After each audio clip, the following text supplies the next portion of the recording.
नमस्कार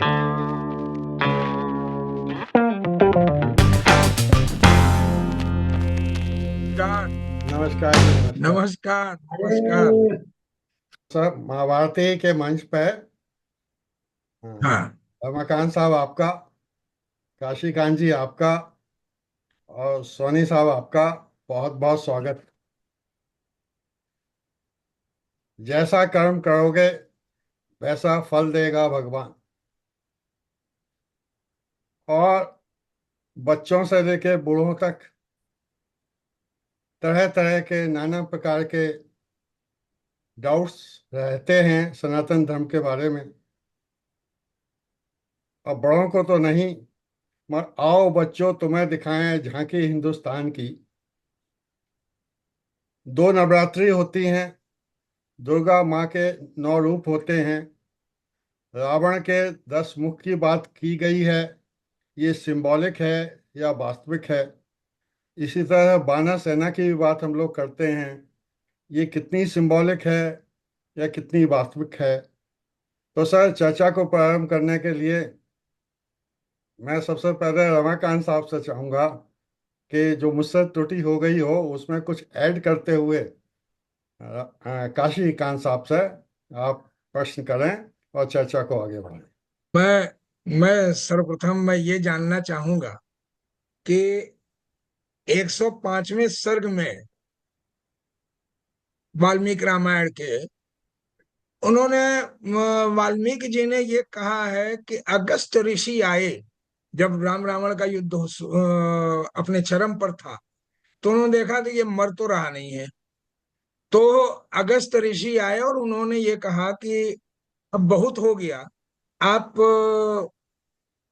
अ, सूर्य का आदित्य हृदय स्तोत्र का जप करिए तो उससे आपको विजय प्राप्त हो जाएगी। घटनाएं होती हैं, जैसे 2 अक्टूबर को बहुत कुछ हुआ, लेकिन 2 अक्टूबर को जब हम ये मान लेते हैं कि हमारे हिंदुस्तान के लिए सबसे बड़ी चीज क्या है, तो वो भाई गांधी का जन्मदिन है और इनका लाल बहादुर शास्त्री का जन्मदिन है, तो हमने उसे पर्व के रूप में मनाना शुरू कर दिया इसके स्वतंत्र भारत में। तो ऐसे ही जो ये विभिन्न घटनाएं होती हैं, जैसे अ, जब समुद्र मंथन हुआ है, जब समुद्र मंथन हुआ है तो उसमें से बहुत सारी चीजें, 14 रत्न निकले थे। ये तो मतलब मेरा ख्याल है कि सबको वो होगा। हाँ हाँ। तो सबसे पहले विष निकला। तो विष्णु जी ने कहा कि भैया और तो कोई कर नहीं सकता, तो भगवान शिव से देवादेव शिव से कहा कि भाई आप इसको ग्रहण करिए। और उन्होंने समाज हित में उसको ग्रहण किया और रोक लिया, तो नीलकंठ हो गए। फिर उसके बाद उच्च श्रवा आए, फिर मतलब ऐरावत आए, फिर वो आए, फिर लक्ष्मी जी का अवतरण हुआ। तो ये लक्ष्मी जी का जो अवतरण हुआ है, इससे ये रिलेट करते हैं कि ये अमावस्या की तिथि को हुआ है। लक्ष्मी जी का अवतरण अमावस्या को समुद्र मंथन से हुआ, ये शास्त्रोक्त है। तो इसलिए दीपावली जो हमारी वो आती है, कार्तिक मास की दीपावली, वो कार्तिक मास की अमावस्या को हम मनाते हैं। तो दीपावली का संबंध लक्ष्मी से आता है। पांडे पुराण राजा में सुर कथा आती है, राजा सुरथ हाँ, और वह। राजा राजा सूरत ही नहीं, राजा सूरत है, मेधा ऋषि के आश्रम है, और हाँ दूसरा वो वैश्य है। तो हाँ। ये दोनों, ये तीनों जो ये हैं, ये मार्कंडे तीनों पुराण की वो ही तो कथा है। राजा सूरत जो है वो अपने, देखा उन्होंने कि सब कुछ हार गए। वो इतने प्रतापी राजा थे, इतना सब कुछ था, लेकिन उनके सभी उसमें मतलब वो हारने के बाद सब कुछ छोड़ करके वो वहां जंगल में गए। वहां उन्हें वो मिल जाते हैं वैश्य। तो वैश्य वो उनको, बाल बच्चों जिनको वो बहुत प्रेम करते थे, उन सब से निकाल दिया गया। तो सबने उनका तिरस्कार कर दिया, तो वो भी बैठे हुए थे। तो वो दोनों लोग जब मेधा ऋषि के पास गए हैं, तो मेधा, वहां ऋषि का आश्रम नजदीक था, वहां ये बात कर रहे थे, तो फिर दोनों पहुंचे मेधा ऋषि के पास, और मेधा ऋषि ने उन्हें ये पूरी कथा सुनाई है। ये उनकी कहानी तो ये है कि जो सप्तशती है मार्कंडेय पुराण का, मार्कंडेय पुराण की सप्तशती की कथा में पूरा वर्णन है। मधुकैटभ का पहला जन्म, फिर मधुकैटभ के वध के बाद फिर देवी का प्रादुर्भाव, फिर देवी के प्रादुर्भाव से महिषासुर का वध, और फिर महिषासुर के वध के बाद देवताओं को उनका वो देना, देवताओं को आश्वस्त करना कि जब जब आपदा पड़ेगी तो मैं तुम्हारी रक्षा करूंगी। और उसके बाद फिर देवताओं द्वारा आवाहन, तब जाकर के शुंभ निशुंभ और उनका वध होता है, चंड मुंड रक्त बीज वगैरह वगैरह जितनी उनकी सेना है। तो ये तीन विशेष राक्षसों के वध की कहानी वो मार्कंडे पुराण में है, वो सूरत को सुनाई गई है। और इसके सुनने से ये है कि शक्ति, आदि शक्ति का बहुत ही लंबा व्याख्यान है आदि। जी काशी जी बताए। हमारे पास किस महीने में किस तिथि में कौन सी चीज बताई जाती है वो पुस्तक है। बाकी और कुछ यहाँ बम्बई में है नहीं, सब वहाँ प्रयाग में है सारे पुराण। तो मैंने कुछ पढ़ा और इस तरफ नहीं ध्यान दिया है। लेकिन मैं जो समझता हूँ भाव जो इसका है, जो जनरल पब्लिक के लिए भी लाभ हो। जी। एक होता है पितृपक्ष और एक कहलाता है देवी पक्ष आश्विन मास में। ऐसा क्यों? पितृपक्ष में आलोक दिखाया जाता है और पितर हमारे पृथ्वी के बिल्कुल समीप होते हैं। ये पितृलोक क्या है? पितृलोक में अगर आपने दशगात्र श्राद्ध किया हो अपने पिता का, तो उसमें जो है आप देखेंगे कि सपिंडीकरण जो होता है, मैं जो कह रहा हूं आप जानते हैं सपिंडीकरण। जी जी जी जी तो जी। हाँ, पिंडों का सपिंडीकरण किस, मिलाना। हाँ, मैं केवल तीन ही जनरेशन रहता है, केवल 3 जनरेशन। उसके ऊपर जो रहता है वो कौन है? नहीं वो उसको तो कहते हैं विश्वेदेव। 3 के ऊपर जो है, अगर उनका पुनर्जन्म नहीं हुआ है तो वो देवलोक में है या कहीं और है। उनको कहते हैं विश्वेदेव करके उनकी पूजा होती है, और अलग से उनका सारा सामान अलग से लगता है। 4 थाली लगती है, 4 जगह सारी चीजें दी जाती हैं। 3 तो अपने पुरखे हो गए, हम हो गए, हमारे पिता हो गए, हमारे बाबा हो गए, और उसके ऊपर सारे विश्वेदेव हैं। हमने ये प्रश्न किया था ब्राह्मणों से जो इसके ज्ञाता है, तो उन्होंने कहा उसके ऊपर जो हो गए वो विश्वेदेव कहलाते हैं, पितर नहीं कहलाते। सबसे बड़ी बात यह है कि पितृपक्ष और देवी पक्ष ये चैत्र में हम लोग नहीं मनाते, आश्विन में ही ये दोनों पक्ष साथ साथ में है। अब सवाल यह है कि आप कह रहे हैं कि केवल 2 नवरात्र है। ऐसा नहीं, 4 नवरात्रों की तो खूब मान्यता है, और वास्तव में देखें तो हर महीने नवरात्र है। जो भी कृष्ण पक्ष और शुक्ल पक्ष, हर शुक्ल पक्ष में नवरात्र है। क्यों है? इसका क्या महत्व है? इसमें भक्ति और योग दोनों का समन्वय, दोनों की साधना हो सकती है। वास्तविकता यही है ना। सूरत और वैश्य को जब गए तो यही मेधा ऋषि ने ये कहा कि इनकी भक्ति करो, इनकी साधना करो, तो आपको जो चाहोगे सो मिलोगे। सकाम करोगे तो ऐसा मिलेगा, निष्काम करोगे तो मोक्ष मिलेगा। यही तो कहा, नटशेल में जी यही है कहा। अब मनुष्य जो है वो एक ऐसे स्तर तक एवॉल्व हो चुका है कि यहां से अब अपने आप बदलाव नहीं होगा, कुछ न कुछ करना पड़ेगा। ये कर्म योनि है, इसके लिए ये शरीर दिया गया है। जब करेंगे तब इसके ऊपर चल सकते हैं आप। करने वाली क्या बात है? कर्म योनि क्यों कहा इसको? करने वाली बात हो सकती है कि भक्ति, तीन तीन मेन बात बताई गई है, भक्ति और योग और नहीं, मतलब ज्ञान और, बताइए ना, 3 कौन कर्म, से? ज्ञान कर्म और कर्म, भक्ति। कर्म, हाँ कर्म। ज्ञान तो कर्म। बिना कर्म किए कुछ भी नहीं होता, और जब कर लेते हैं तो तीनों एक साथ हो जाता है।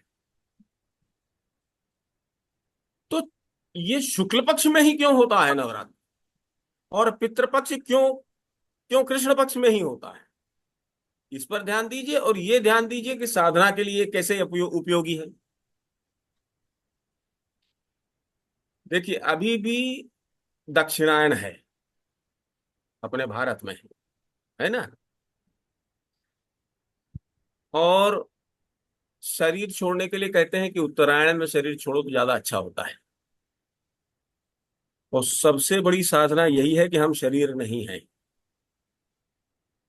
नहीं। और जो शरीर छोड़ करके जाता है वो क्या चीज है, उसके लिए करना पड़ेगा। प्रश्नोपनिषद में ये लिखा गया कि जितनी सृष्टि हुई है वो सब की सब प्राण से ही हुई है। प्राण क्या है, अब तो मॉडर्न साइंस ने भी प्रूव कर दिया, हम लोग सब लोग इंजीनियरिंग के स्टूडेंट रह चुके हैं। सो सब वाइब्रेट, सारी एनर्जी है, तो हम लोग जानते हैं सब वेव्स हैं। ये कैसे आई, वाइब्रेशन से आया। तो हमारे वेदों में तो पहले ही उपनिषदों में लिखा है कि प्रणव, हम लोग कहते हैं इसको नाद ब्रह्म। नाद ब्रह्म, सारी चीजें किससे उत्पन्न हुई, नाद। नाद किससे उत्पन्न होगा, वाइब्रेशन। वाइब्रेशन क्या है, वेव है। अब सवाल ये है कि अगर वेव है और वो वेव का ही कंसाइज फॉर्म, उसी से सब कुछ बना हुआ है, मेटेरियलाइज हुआ, नॉन सब्सटैंशियल से सब्सटैंशियल, नहीं, मेटाफिजिकल से फिजिकल होता है, फिजिकल से मेटाफिजिकल में जब चले गए मतलब वो खत्म हो गया, process. So everything is a process, everything whatever we see is a process and is made of prana. And prana is nothing but it is some form, change form of different forms. In fact there are many steps, 3-4 steps तो मैं जानता हूँ। ये different steps में जाकर के ये substantial जो आप बॉडी देख रहे हैं, कोई भी जो सॉलिड सॉलिड लिक्विड गैस जो भी आप देख रहे हैं, तो सॉलिड जो बनता है वो बात का। सो ये स्टेप बाय स्टेप है, एक ही चीज है, स्टेप बाय स्टेप है। सो मेटाफिजिकल से फिजिकल बन जाता है। जो निकल के जाता है वो क्या है, क्यों निकलता है। दो तरह की मृत्यु होती है, एक होती है जिसको कहते हैं हम कि अकाल मृत्यु, और एक होती है जो साधारण मृत्यु है। साधारण मृत्यु जो है वो कैसे हो जाती है, क्षीण होता जाता है। क्या क्षीण होता जाता है, जो कुछ भी हम लेकर के आए हैं इस योनि में, इस शरीर में जो कुछ लेकर के आए हैं, ये जब शरीर छूटता है, जो तीनों शरीर, स्थूल सूक्ष्म और कारण, जो निकलेगा उसमें इतनी ताकत नहीं है कि वो प्राण को एब्जॉर्ब कर सके। तो जैसे हमारी बैटरी खत्म हो गई तो हमने चार्जर लगा दिया, तो ये जो चीज निकली, अब इसमें इतनी ताकत नहीं है कि इस शरीर में वो उस प्राण को आकर्षित कर सके। तो धीरे धीरे वो ताकत क्षीण होती गई, तो हम बुढ़े होते गए और मरने के कगार पे आ गए, मर गए। मर गए मतलब शरीर को छोड़ना पड़ा। अब वो जो बिल्कुल हल्की सी चीज निकली, वो बिल्कुल कमजोर है। अब वो अपने को चार्ज चार्ज किससे होगी, प्राण से चार्ज। वो प्राण को लेने की शक्ति उसमें आनी चाहिए, उस कर्म पिंड में। तो पहले तो सपिंडीकरण करा दिया, तो वहां पितृलोक अलग है। अब पितृलोक से ऊपर गए तो देवलोक। इसमें चंद्रमा का बहुत बड़ा हाथ है, चंद्रमा और सूर्य। सूर्य हमारे यहाँ समझा जाता है फिजिकल, फिजिकल जो हमारा स्वास्थ्य है या जो कुछ भी फिजिकल है, उसके लिए सूर्य की आराधना होती है। और मन के लिए, शरीर के लिए सूर्य, और मन के लिए चंद्रमा, है ना। चंद्रमा करता भी क्या है, ज्वार भाटा भी चंद्रमा से आता है। और हमारे शरीर में बहुत ज्यादा पानी है, एक धारणा है। और हम जानते हैं कि पानी जो है तो आप एक एक बीच में आता है, आप दिवाली के बाद एक आता है लक्ष्मी पूजा। लक्ष्मी पूजा होती है जिसमें सारी रात लोग जागते हैं और पायस बनाकर रखा जाता है चांदनी में। और उस रात क्यों जागते हैं, उस रात जाग करके साधना करनी चाहिए। और जागना मतलब बिस्तर पे लेट के मत करिए आप, आपकी स्पाइन एरेक्ट होनी चाहिए, ताकि जो शक्ति है मूलाधार में वो ऊपर उठ सके। क्योंकि जो ज्वार आता है वो तो जो पूर्णिमा रहती है वो उस दिन, जिस दिन वो पूजा होती है, उजागरा कहते हैं हम लोगों के यहाँ। तो जागना पड़ता है। ये देवी पक्ष जितने भी शुक्ल पक्ष आ रहे हैं, सब में कुछ न कुछ प्रमाण है। लेकिन सबसे ज्यादा जो शक्तिशाली बात होती है वो पितृपक्ष जब आता है, पितृलोक और देवलोक। मुझे ऐसा लगता है कि पितृलोक पास आ गया, उस समय कृष्ण पक्ष यहाँ दिखाई देता है। और जब चंद्रमा दिखाई देने लगा, मतलब सूर्य का प्रताप बढ़ा, जब शुक्ल पक्ष आ गया, तो हम वहां पर जो भी घूमती परिस्थिति होती है सूर्य की और चंद्रमा की, relatively to our earth, specially India के लिए, भारत के लिए, तो उस समय देवलोक जो है वो प्रोमिनेंट हो जाता है। पितृपक्ष वाला पितृलोक निकल गया, सबसे पहले पास में आए पितृलोक, पितर आ गए, और उसके बाद जब वो चला तो फिर वो देवलोक आ गया, देवी पक्ष आ गया। देवी पक्ष मतलब शक्ति, शक्ति मतलब प्राण, प्राण मतलब सब कुछ वही है। अष्टांग योग देख लीजिए, ज्ञान देख लीजिए, भक्ति योग देख लीजिए, जो भी। अगर मंत्रों का जाप आप करते ही होंगे रमाकांत जी, हम लोग भी करते हैं, और जो अनुभव होता है थोड़ा बहुत हम लोग जानते हैं। अब जो नहीं करता बिल्कुल उसको कुछ अनुभव नहीं, वो कुछ नहीं बता सकता। तो हम लोग करते हैं ना, जब हम लोग बैठ जाते हैं और निष्क्रिय कर देते हैं कि शरीर नहीं है, तो कई बार हम लोगों ने देखा है ना कि शरीर हल्का हो जाता है, लगा के उड़ गया। आप रमाकांत जी, आप तो साधना करते हैं, तो अनुभव तो हुआ होगा कुछ ना कुछ। ऐसा नहीं कि मैं बिल्कुल हवा में बोल रहा हूँ। अपने को अनुभव होता है, इसमें किसी प्रमाण की आवश्यकता, किसी शास्त्र की आवश्यकता नहीं है। अनुभव होता है कि हम उठ रहे हैं, होता है ना। जबकि वास्तव में पार्थिव शरीर पड़ा ही हुआ है या बैठा ही हुआ है, लेकिन अपने को लगता है कि हम, तो उसमें 5 प्राण है। उसमें कहा उन्होंने कि उदान वायु या बोएंसी देती है। उदान वायु ही है ना, उज्जयी प्राणायाम जो हम कर रहे हैं, उदान वायु है। अब उदान वायु को वो जो चंद्रमा का जो आकर्षण जो है, चंद्रमा जो बली होता जा रहा है, वो जो आकर्षण। अच्छा, अब पुरुष सूक्त देख लीजिए। नहीं, पुरुष सूक्त में क्या कहा कि 10 10 अंगुल है, 10 के परे जो है वो वही है, पर ब्रह्म है ना। तो ये हमको ये लगता है कि देवी पक्ष जो अपना पितृ पक्ष है, उसमें पितृलोक बिल्कुल नजदीक में होता है, और उसके बाद वो गुजर गया तो उसके बाद देवी पक्ष आ जाता है, जिसमें देवी शक्ति की जो हम आराधना करते हैं, उनका जो लोक है वो पास में आ जाता है, और उनकी आराधना, और ये आश्विन में है। चार, यद्यपि वो 12 महीने में है, और वास्तव में 4 तो बहुत मुख्य हैं, केवल चैत्र और आश्विन की नहीं, 2 और हैं, मैं नहीं बता सकता। 3 3 महीने में एक आ रहा है।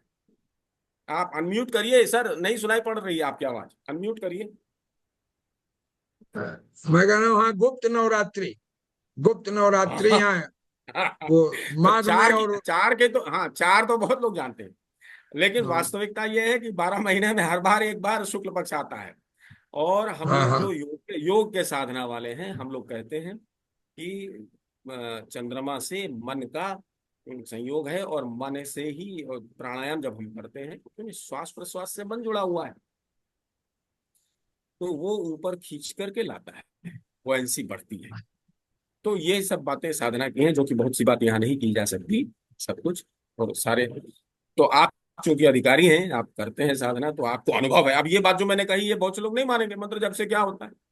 एक ने कह दिया, साहब ओशो ने ये कह दिया कि आपने पाप किया, जाइए गंगा में नहाइए, पाप धुल गया है। अब उसको यही नहीं मालूम ओशो को कि पाप होता क्या है।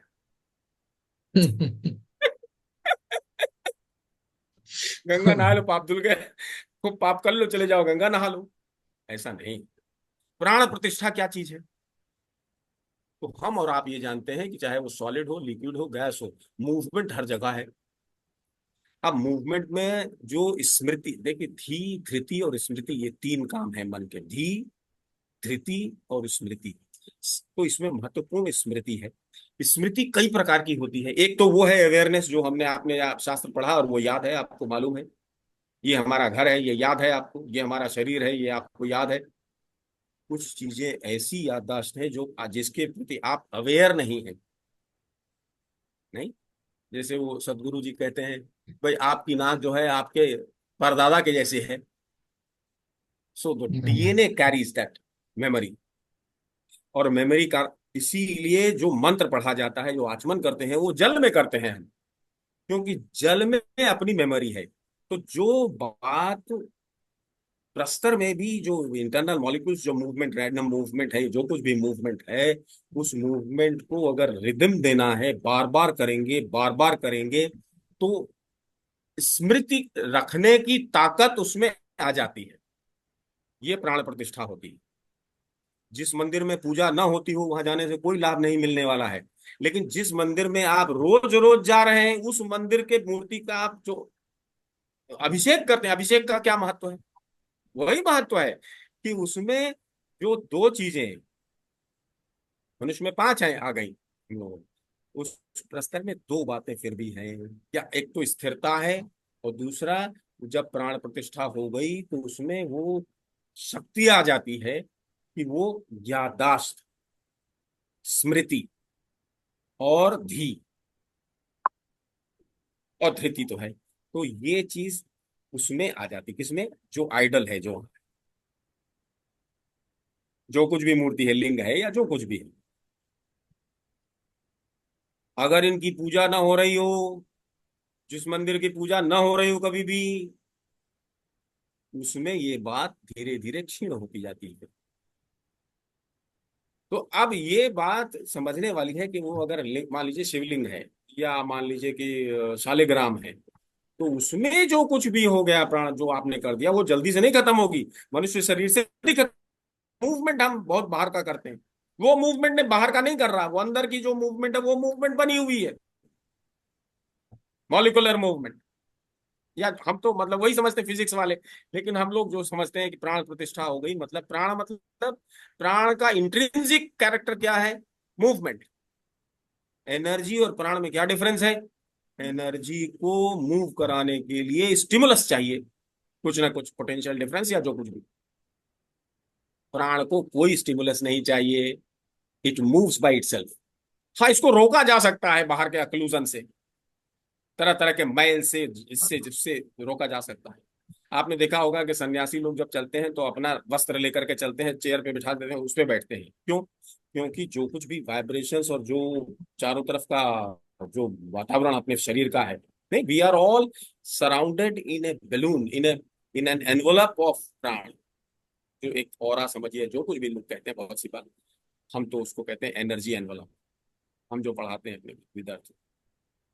अब वो एनर्जी एनवलप तो टच हो रहा है ना, जहां आप जिसमें बैठ रहे हैं, जिससे हाथ मिला रहे हैं, जिससे गले मिल रहे हैं, होता है कि नहीं? खोज होता है तो सबसे सीनियर आदमी बिल्कुल दाहिने बैठता है, सारे छोटे सब उसके बाएं बैठते हैं। क्यों? कि दाहिने बाएं में भी फर्क है। यही एनर्जी, यही तो प्राण है जो सबको कनेक्ट करेगी। हाँ, और अगर आप मान लीजिए जल्दी उठ गए, पंक्ति से उठ गए, सब पंक्ति से एक ही बार खाना शुरू होता है, और एक ही बार सब उठते हैं। क्योंकि अगर वो भंग हो गया, तो ओशो को तो इतना भी नहीं मालूम कि पाप क्या होता है।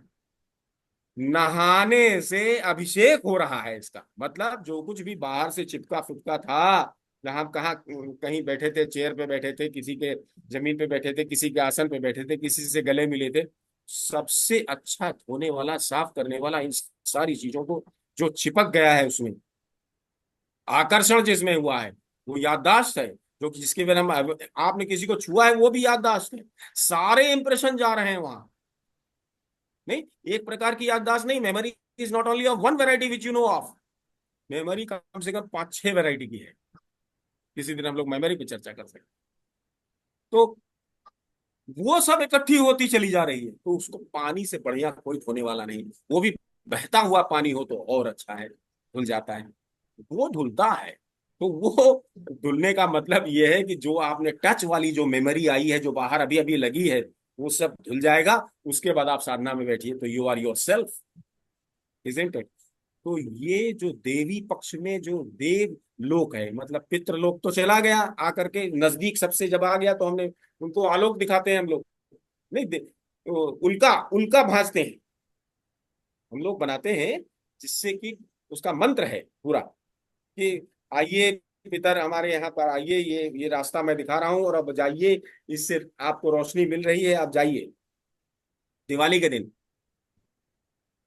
अमावस्या, दिवाली के दिन ये दिखाया जाता है कि पितर जाएंगे, आए थे पितृपक्ष में, फिर अब जाएंगे अमावस्या के दिन, इतने दिन के लिए।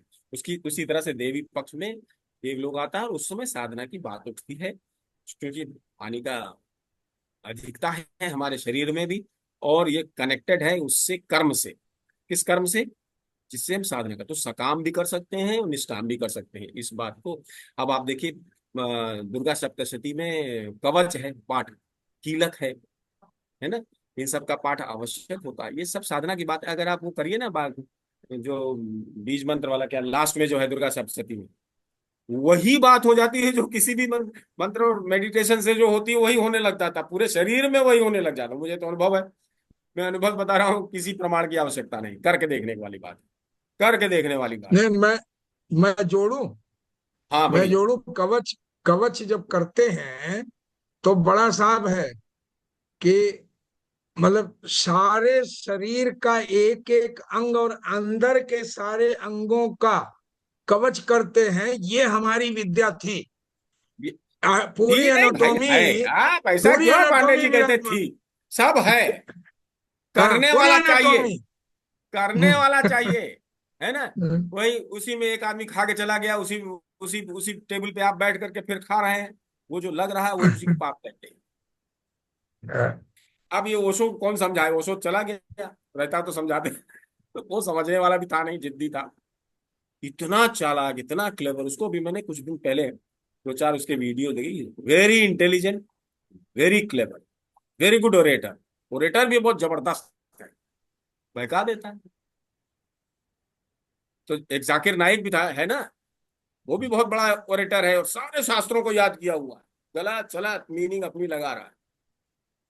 ये सब ये तो साधना की आपने, बात है। देवी पक्ष मतलब साधना पक्ष, मेरा ये कहना है। और चूंकि चंद्रमा ही मन के, मन एव कारणम वो मोक्ष बंधयो, मन ही कारण है बंधन का और मोक्ष का, दोनों का। और मन पर प्रभाव चंद्रमा का है। क्यों? क्योंकि मन क्या है, मन चार प्रकार से है, मन अंतःकरण, मन बुद्धि चित्त अहंकार, है ना। और ये सब चंद्रमा से प्रभावित होते हैं, इसलिए हम तो यही समझते हैं कि इसमें साधना करते हैं लोग, बहुत साधना करते हैं, कृच्छ साधना भी करते हैं लोग, उपवास करते हैं, फलाहार करते हैं, बहुत सी। और करने से क्या हो रहा है कि बाहर की चीज नहीं आ रही है, कोई सॉलिड अक्लूजन नहीं हो रहा प्राण को मूवमेंट में। जितना कम से कम अक्लूजन कब होगा? जब आप उपवास रहेंगे, कुछ नहीं खाएंगे, शुद्ध पानी पिएंगे, तो प्राण अपनी गति से चलेगा, प्राण तो चलता ही रहेगा। तो साधना करने के लिए आप कुछ साधन, इसलिए फलाहार करता है कोई, कोई उपवास करता है, कोई जागरणा करता है। रात्रि में आप देखिए, अष्टमी को निशा पूजा होती है, अष्टमी को रात्रि की ही पूजा पूजा है मेन। तांत्रिक जितने हैं वो तंत्र साधना तक उसी समय होती है, रात में ही होती है साधना, है ना। ये साधना पक्ष है। और जो, अब उतना हमें इतना नहीं मालूम, ये हम जानते हैं कि रोटेशन है, चंद्रमा सूर्य और हमारी पृथ्वी और सारे ग्रह नक्षत्र, इनके रिलेटिव मोशन है।